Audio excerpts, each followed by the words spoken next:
और हाँ, पीछे ही लाइट की स्विच है, सोने से पहले बंद कर देना। हाँ, ये लाइट गई। लाइट गई नहीं है, आप ही ने बंद की है। नहीं, मैंने बंद नहीं की है। आपने पी रखी है। तो अच्छा, मैंने किया होगा। सब आजकल वही कर रहा हूँ।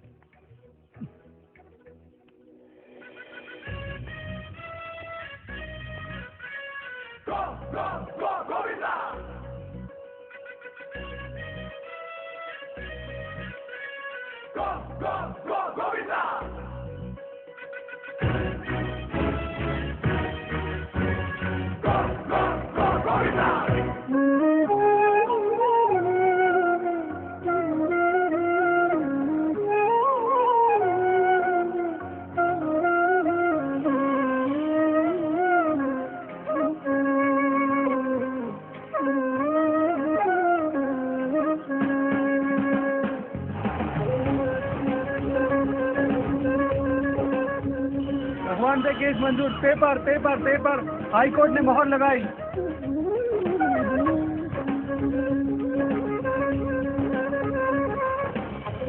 एडवोकेट हनीफ कुरैशी द्वारा तैयार की गई नोटिस के जरिए कांजी लालजी मेहता ने केस ऑन गॉड एक्सेप्ट करवा लिया। ये आदमी पागल लगता है।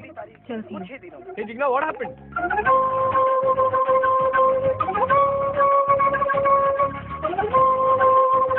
देखा ना, उसकी बीवी भाग गई। उस पागल के साथ रहेगा भी कौन? अरे मैं तो इनके साथ बात भी नहीं करती, कहीं भगवान हम पे भी बिजली ना गिरा दे।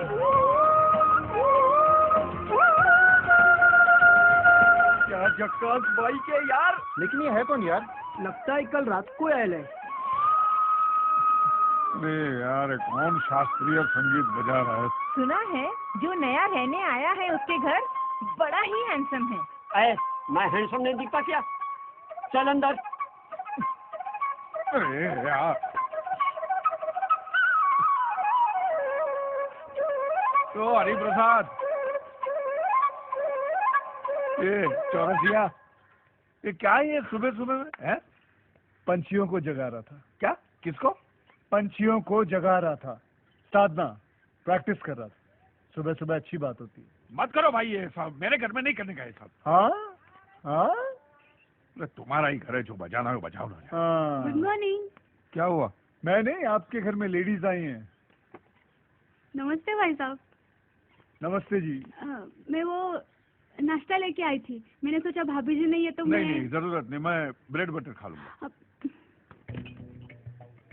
मक्खन कहाँ गया? वो तो मैं खा गया। है? पूरा आधा किलो का लादी था भाई, तू सब खा गया?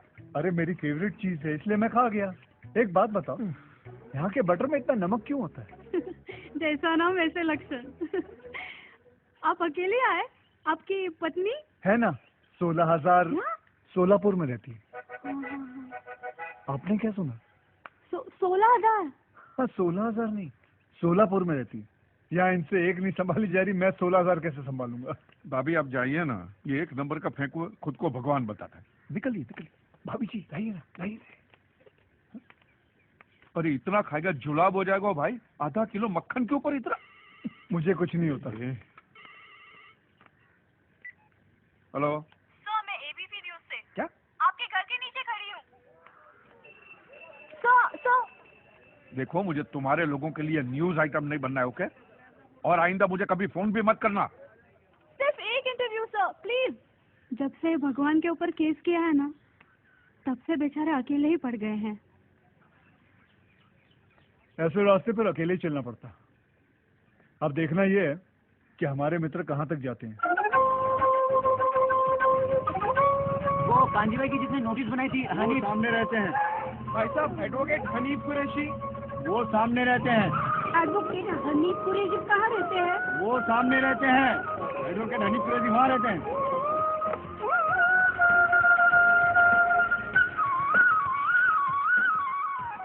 155 खत आए हैं और कुछ फोन कॉल भी, भुज से, लातूर से, विशाखापट्टनम से।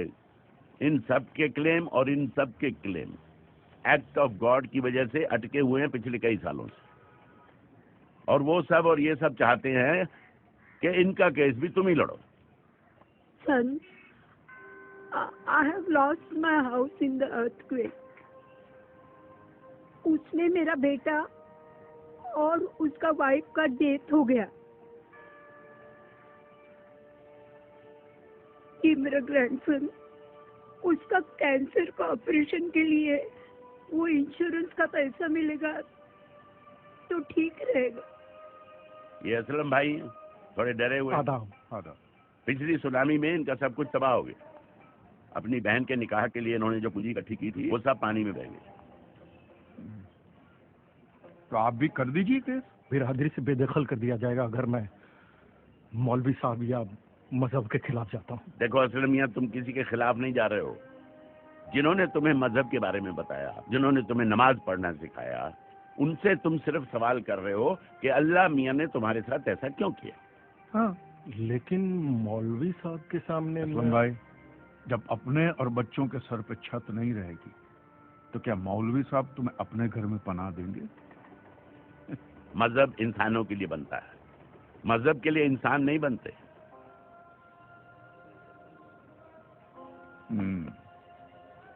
हनीफ भाई, इन सबके पेपर तैयार करने में कितना टाइम लगेगा? जितना वक्त टाइप करने में लगेगा। फिर हो जाए।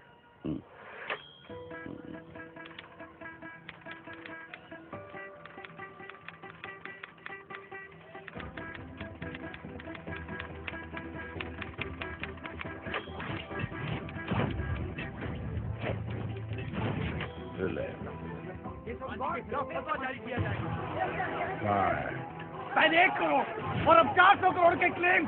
Kanji Mehta.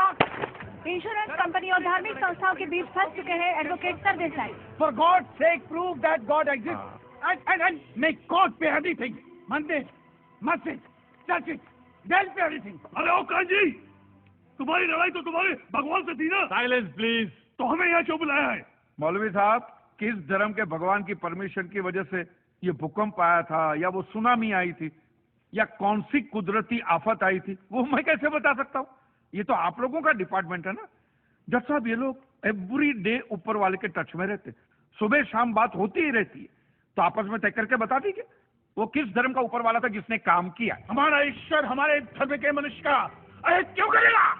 God will never do such a thing. Silence, please. He loves his children. तो क्या हमारा अल्लाह नफरत करता है उसके बंदों से? रिलैक्स। अपनी जगह पर बैठ जाइए। इतने सारे केसेस को स्टडी करने के लिए इस कोर्ट को कुछ और वक्त चाहिए। इस मुकदमे से ताल्लुक रखने वाला कोई भी शख्स देश से बाहर नहीं जा सकेगा। क्या? The court is adjourned.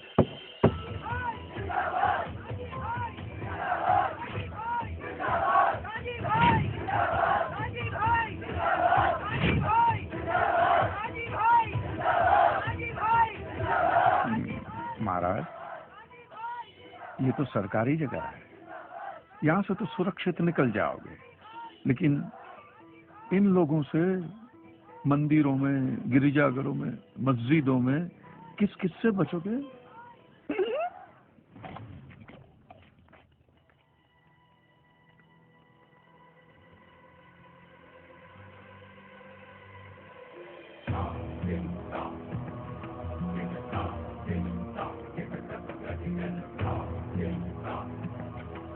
सोच क्या रहे हो लीलाधर? चींटी हाथी के कान तक पहुंच गई है। आस्था के नाम पर जो गोरख धंधा आप लोगों ने चला रखा है, बंद कर दो उसे, अन्यथा वो दिन दूर नहीं जब राम के नाम पर कोई भीख भी नहीं देगा। Thank you. तुम मेरी बात नहीं समझ रहे हो लीलाधर। Thank you.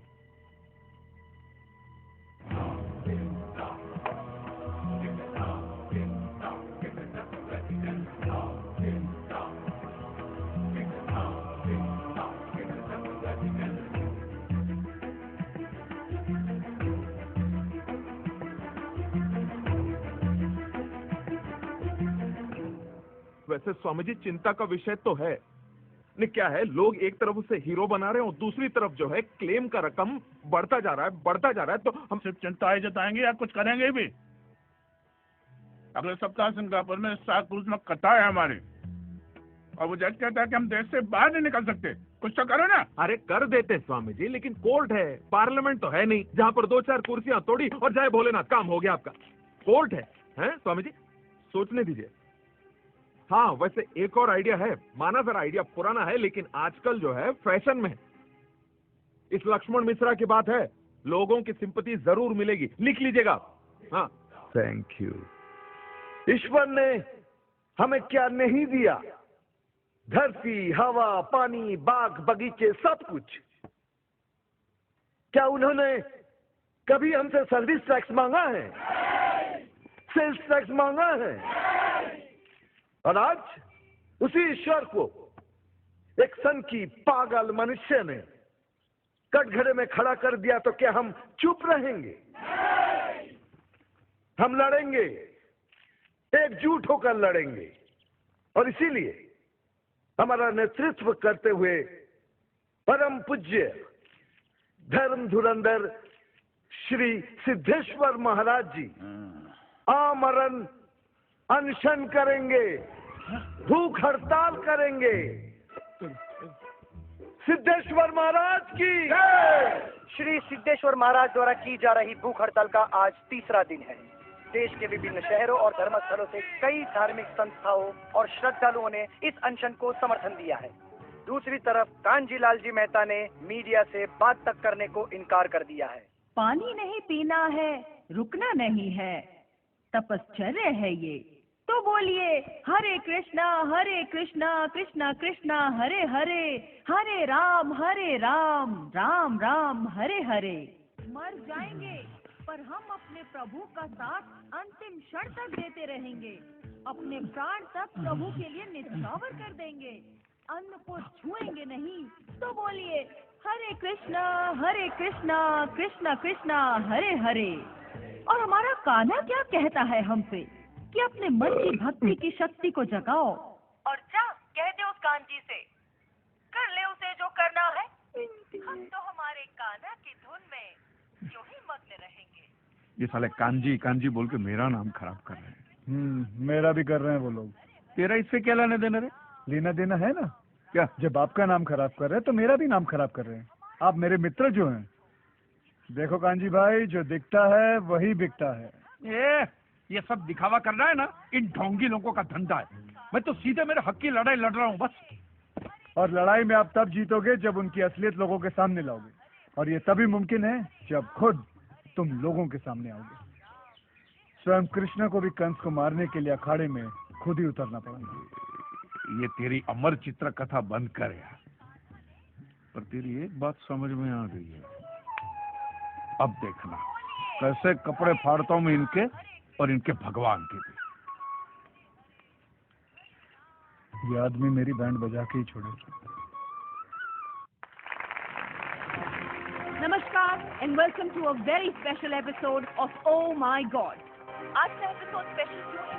क्योंकि आज पहली बार आपके और हमारे सवालों के जवाब देने को तैयार हुए हैं कांजी लाल जी मेहता।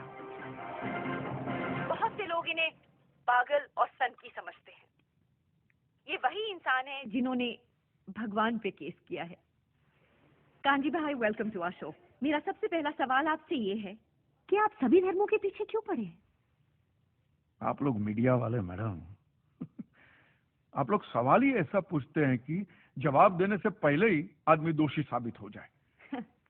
मैं सब धर्मों का आदर करता हूं और किसी भी धर्म में मानता नहीं। ये आदमी कभी नहीं सुधरेगा। और अगर भगवान है तो मेरे सारे सवालों का जवाब देंगे। उतना ही नहीं, वो मेरी लड़ाई में शामिल भी होंगे। वो कैसे?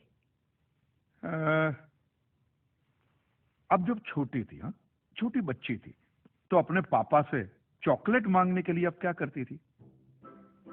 माने ऐसे पापा के नाम की माला जपती थी, पापा चॉकलेट दो चॉकलेट दो चॉकलेट दो, कि पापा के सामने अगरबत्ती घुमाती थी या फूल फेंकती? नहीं, मैं ऐसा सब कुछ नहीं करती थी।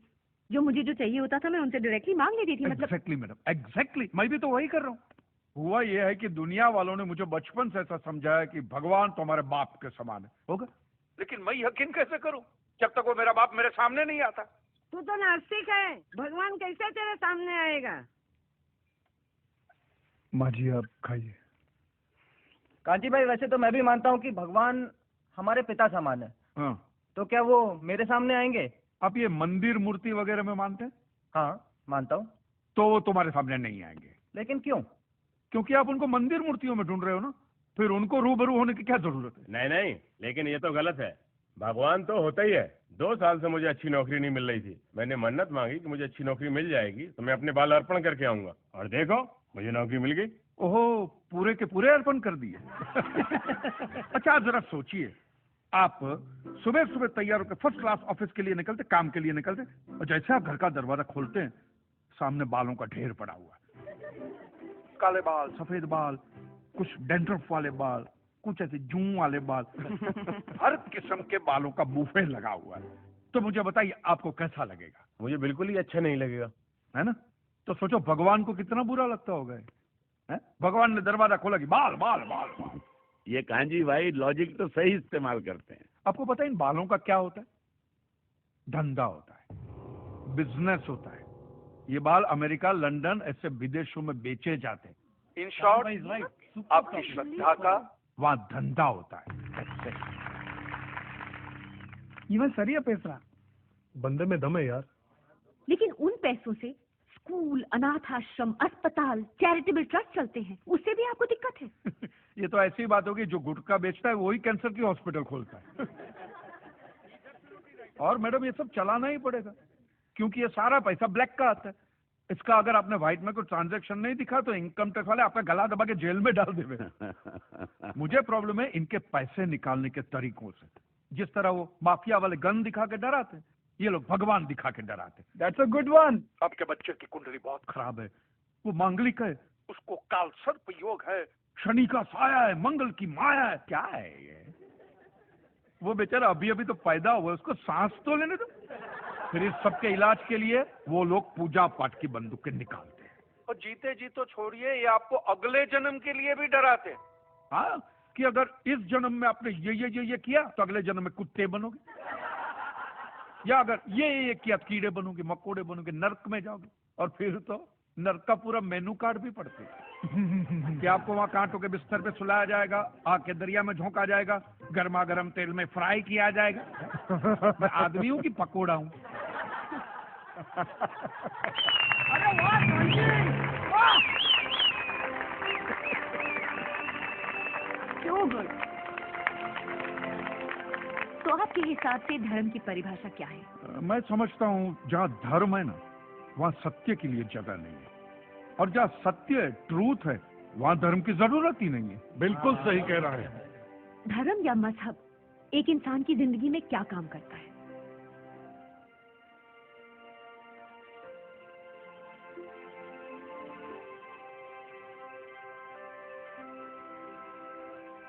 मेरे हिसाब से तो एक ही काम करता है मैडम, या तो वो इंसान को बेबस बनाता है या फिर आतंकवादी।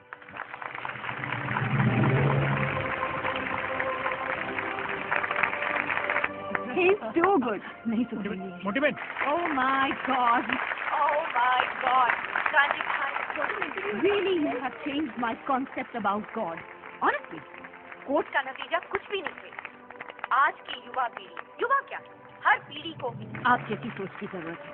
I applaud you. Hey guys, he's my father.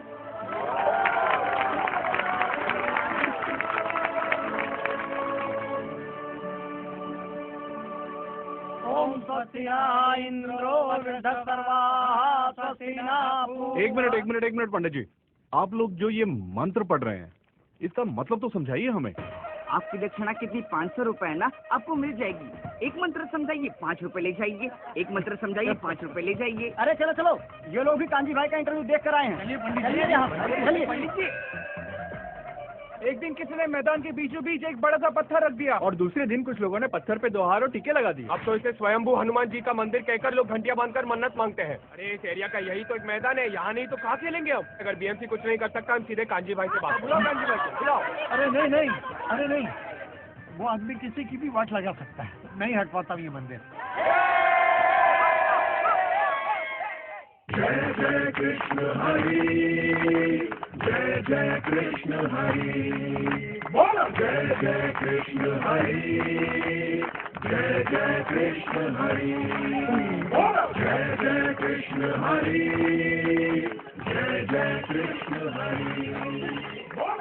जय कृष्ण मेरा अनशन छोड़ा, संदास में जा जाके बड़ा पाव खाना पड़ता है। कुछ दिन ऐसे ही खा लो, अन्यथा सारा जीवन भूखा रहना पड़ेगा। इतना बड़ा मैदान भाड़े पर लिया है, अब तो कोई भी नहीं आता यहाँ। जो थोड़े बहुत देखते हैं वो भी मंडप बांधने वाले हैं। मुझे तो भय है कि लोग गांजे की बातें मानने लगे ना तो लोगों का विश्वास हम पर से उड़ जाएगा। कई लोग मंदिर आना बंद ना कर दें। ऐसा कुछ नहीं होगा। इस देश में स्कूल से ज्यादा लोग मंदिर में जाते हैं। हाईकोर्ट ने 455 केसेस तो एक्सेप्ट कर लिए हैं। अब देखना ये है कि कांजी लाल जी मेहता हाईकोर्ट में क्या दलीलें पेश करेंगे। सिद्धेश्वर महाराज, आपकी ये मंदिर वाली जो जगह है वो कितने एकड़ में फैली हुई है? 22 एकड़ में। 22?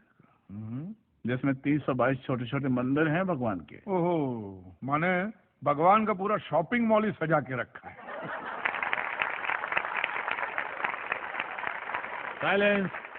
और इन सारे मंदिरों में भगवान की सेवा के लिए 142 पुजारी हैं, समझा? आपके मंदिर के बाहर भिखारी कितने बैठते हो पता है आपको? क्या? भिखारी भिखारी अंदर की 320 मूर्तियां, 142 पुजारी याद है आपको, लेकिन आप ही के मंदिर के बाहर बरसों से कितने भिखारी बैठते हो याद है आपको? मिलॉर्ड, इनके मंदिर के बाहर जो भिखारी बैठते हो उसमें से किसी को भी मंदिर के अंदर एंट्री नहीं है। अब धूप हो बारिश हो बाहर सड़ते रहने का, अंदर पैर नहीं रखने का। ना मत कहना, ना मत कहना। ये आप ही के मंदिर के पुजारी ने मुझे बताया था। उसने तो मुझे ये भी बताया था महाराज कि कांजी भाई, ये केस अगर आपको जीतना है ना भैया तो हर सोमवार को आइए। तो मैंने पूछा मिलो कि मैं कहाँ हूं? तो कहते हैं शिव जी के मंदिर में आइए और 1 लोटा दूध चढ़ाइए, फिर देखिए। मैंने बोला ठीक है, ये भी करके देख लेते। तो मिलोड में पहुंच गया मंडे को दूध का लोटा लेकर। ये लंबी लाइन लगी हुई, सबके सब हाथ में लोटा पकड़ के खड़े हुए थे ऐसे। मैंने सोचा अंदर जरूर कोई दूध पीने वाला होगा, वरना ये सब जब गधे थोड़ी है जो ऐसे लोटा पकड़ के लाइन में खड़े। मेरा नंबर है, मैं अंदर गया, अंदर कोई नहीं था दूध पीने वाला, कोई नहीं। बीच में वो काला पत्थर पड़ा हुआ था, उसे शिवलिंग कहते हैं मूर्ख। हाँ, शिवलिंग पड़ा हुआ था और वो पत्थर मिलो, वो पत्थर दूध था। और वो पत्थर के बिल्कुल बगल में से छोटी सी पतली सी नाली में से वो सारा दूध बाहर की ओर जा रहा। मैंने बोला कि यार बाहर तो कोई खड़ा ही खड़ा होगा दूध पीने वाला। देखा बाहर भी कोई नहीं था। वो सारा दूध मिलो उस नाली से निकलकर बाहर गटर में जा रहा, टोटल वेस्ट। और वो गटर को लग के एक भिखारी खड़ा हुआ था, बेचारा 4-5 दिन का भूखा होगा महाराज, भूख के मारे वो कांप रहा था। उसको शायद ये दूध ही पीना था, लेकिन गटर में से कैसे? तो उस भिखारी को मैंने मेरा दूध का लोटा दे दिया और दूध पीकर उसने मुझसे क्या कहा पता है? भगवान तेरा भला करे।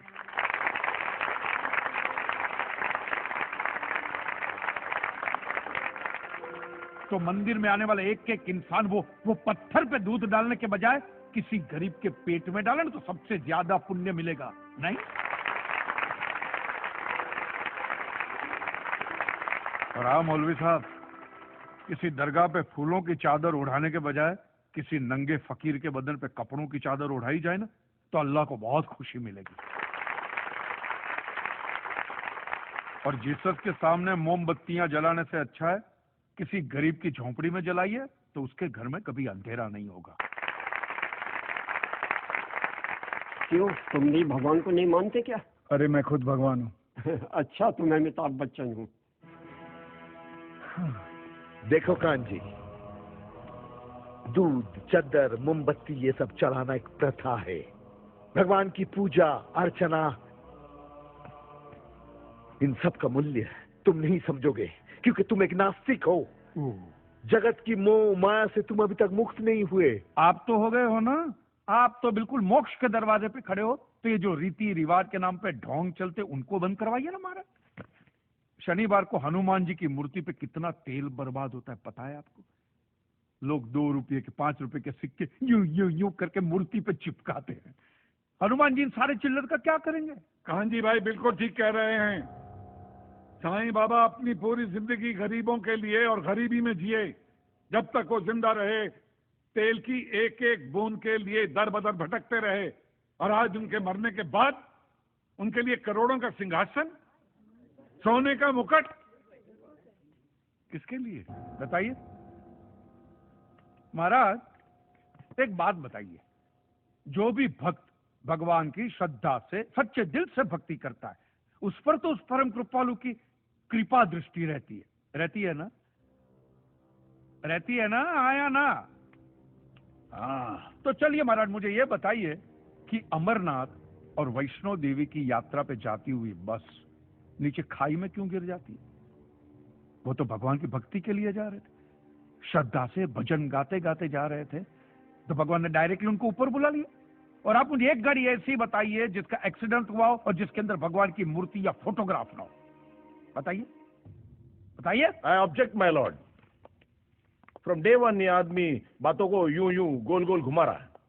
मिस्टर कांजी, ये कोई डिबेट नहीं है अच्छे बुरे की, ये कोर्ट है और यहाँ प्रूफ चलता है, और हमारे पास प्रूफ है, इंश्योरेंस पेपर्स पर आपके सिग्नेचर्स।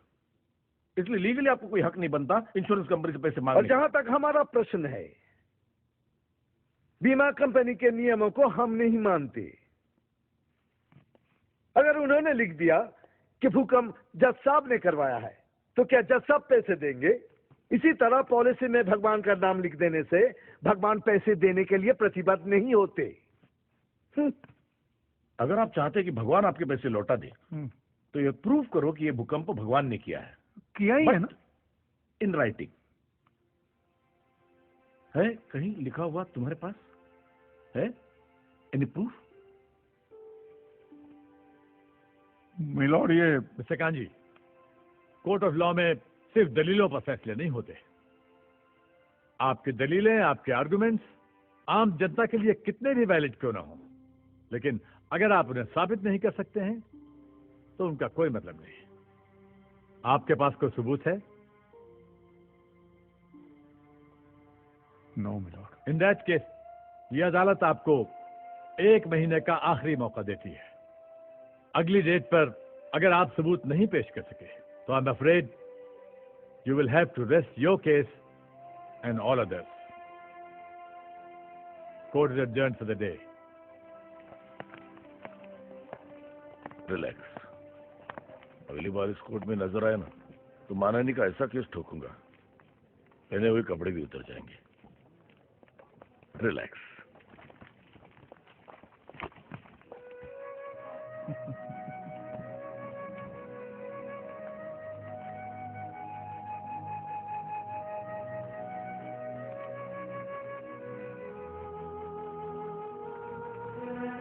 अब आप क्या करेंगे? राइटिंग में प्रूफ कहाँ से लाएंगे?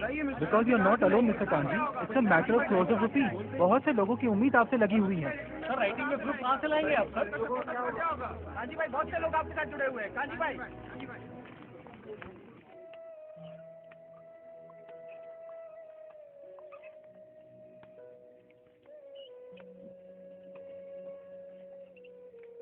आज मुरली नहीं बजा रहे हो? तुम्हें अच्छा नहीं लगता इसलिए चुपचाप बैठा हूँ। नहीं नहीं, अच्छा लगता है, और तुम बजा भी लेते हो अच्छा। शुक्रिया। आज बहुत परेशान लग रहे हो। हाँ, ये अदालत वाले बोलते हैं कि प्रूफ लेकर आओ राइटिंग में, तो प्रूफ कहाँ से लाऊं? अरे इतना बड़ा कंसल्टेंट तुम्हारे सामने, मुझसे पूछो। ये कोई हाउसिंग लोन का मामला नहीं है भाई। अदालत का मसला है, प्रॉब्लम ही प्रॉब्लम। एक काम करो, ये शराब मुझे दो। हाँ, तुम दूध पियो। मिक्स करूं? नहीं, मिक्स नहीं, सिर्फ दूध पियो, और हल मैं तुम्हें बताता हूँ। कांजी भाई, पता तुम्हें इस दुनिया की सारी उलझने, सारी परेशानियां, सारी टेंशन का हल कहाँ लिखा हुआ? कहाँ? इस किताब के अंदर। श्रीमद् भगवत गीता। कभी पढ़ी है तुमने? अरे कौन पढ़ेगा यार, इतनी मोटी किताब है और एक भी फोटोग्राफ नहीं है, आदमी पढ़ेगा कैसे? इंटरेस्ट ही नहीं आवे।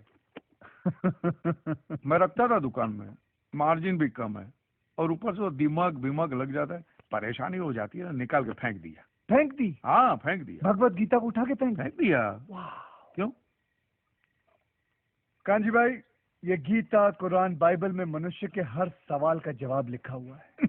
मैं जानता हूं कि तुम ये सब बातें नहीं मानते हो, लेकिन अपने स्वार्थ के लिए सिर्फ एक बार इस किताब को पढ़ो और देखो क्या रिजल्ट आता है। और अगर रिजल्ट ना आए अच्छा, तो इसे उठा के बाहर फेंक देना। कांजी भाई, एक बार पढ़िए और फिर देखिए।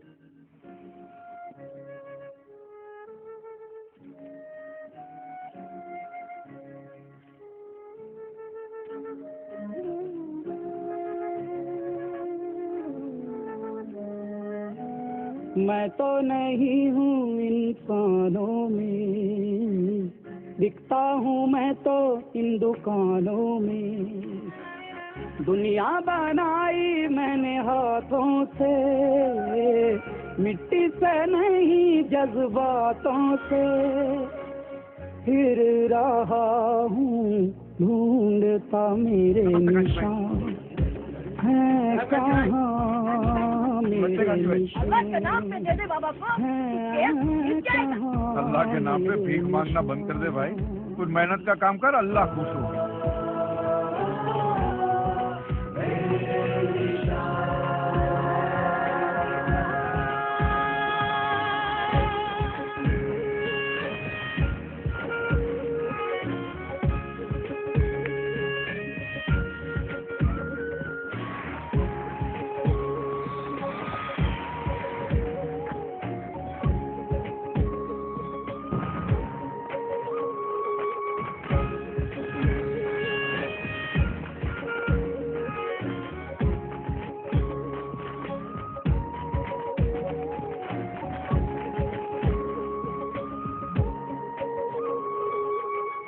तेरा ही साया बनके तेरे साथ चला मैं।